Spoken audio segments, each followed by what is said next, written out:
would see some things and you would just wonder. Like, I'm still trying to imagine how quarterback were able to defeat Benfica 3-2. This is not a side that I've not really watched them personally. I don't really know how they play, but it is said to be that this side is a very strong side, stubborn side. Teams like this are usually very, very stubborn and strong and tough to defeat. And that is exactly what quarterback showed yesterday against Benfica, winning them the 3-2. And it's a very important win for quarterback. It's good to start positive, especially in tournaments like this, to start with positive vibes, and all. Of course, that was a very, very well won game for quarterback. Kudos to them. And of course, PSV also played their game against Union as well, and they defeated PSV.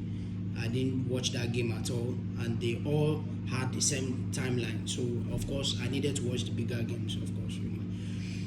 But over to one of the biggest games of the night, we had Juventus Dortmund, and this game was bound to have a lot of goals and drama as well. But when we saw that the first half went down and there were no goals at all, it became something. We're beginning to wonder that is it going to end a draw, or one team is going to end up winning the game with a 1-0 win. But the second half gave total different from what the second half brought in terms of 8 goals in half.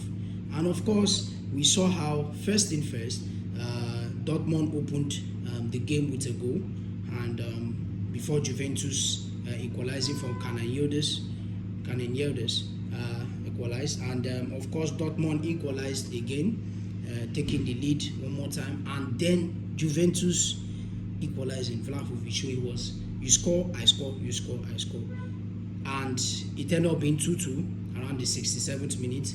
But around the 74th minute, Dortmund scored a goal and scored another goal around the 86th minute with a penalty. So at this moment, Dortmund had already taken the game almost away from Juventus, but Juventus kept kicking. They needed to get something off the game, even though it's a draw, and they scored another goal around the 94th plus minutes, making the game 3-4 before equalizing the game around the 90 plus 6 minutes with a very important goal for Juventus, making the game 4-4 and sharing the spoils among themselves, 1 point each. And it's a very important one for both sides. But of course, Dortmund will be very disappointed that they were not able to seal out the game after scoring 2 goals that took them ahead. And Juventus will be excited that they were able to even get a point out of this. So yes, kudos to Dortmund, and peace out.